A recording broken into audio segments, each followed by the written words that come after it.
بھائی نے عصر کی نماز کے بعد نفلی نماز کے متعلق سوال کیا ہے۔ عصر کی نماز کے بعد نماز پڑھنے کے بارے میں ایک حدیث تو یہ ہے کہ نبی کریم صلی اللہ علیہ وسلم نے عصر کے بعد نماز پڑھنے سے منع فرمایا۔ یہ صحیح بخاری میں حدیث ہے۔ اور ایک حدیث یہ ہے کہ عائشہ رضی اللہ عنہ بیان کرتی ہیں کہ نبی کریم صلی اللہ علیہ وسلم جب بھی عصر کے بعد میرے گھر میں آیا آپ نے 2 رکعتیں پڑھی،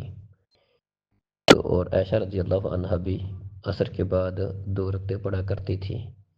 تو 2 طرح کی حدیثیں ہیں، ایک میں منع فرمایا گیا ہے اور ایک میں یہ ہے کہ آپ پڑھا کرتے تھے۔ تو اس کا حل سنن نسائی کے اندر ایک حدیث ہے، ابو داؤد اور نسائی میں ہے، اس میں ان دونوں حدیثوں کو، اس حدیث کو سامنے رکھیں تو ان دونوں حدیثوں کو جمع کیا جا سکتا ہے۔ اس میں الفاظ یہ ہیں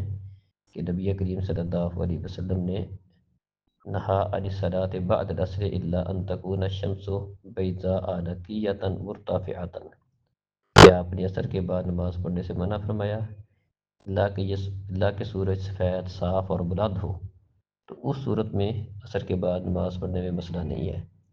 تو اس حدیث سے وضاحت ہو جاتی ہے، یہ علی رضی اللہ عنہ کی حدیث ہے، اس سے دونوں حدیثوں میں جمع ہو جائے گا کہ جو آپ نے منع فرمایا ہے وہ یہ ہے کہ دیر کر کے عصر کے بعد نماز پڑھنا وہ منع ہے۔ اگر عصر کے جلدی بعد، جس طرح ظہر کے بعد 2 رکعتیں سنتے پڑھتے ہیں، اس طرح عصر کے بعد جلدی نماز پڑھ لی جائے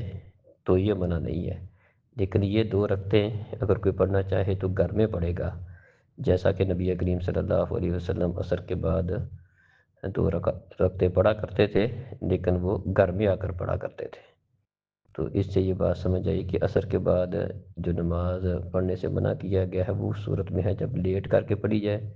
اگر کوئی بندہ عصر کے بعد جلدی کوئی رکعتیں پڑھ لیتا ہے، 2 رکعتیں جس طرح ظہر کے بعد کی 2 رکعتیں ہیں،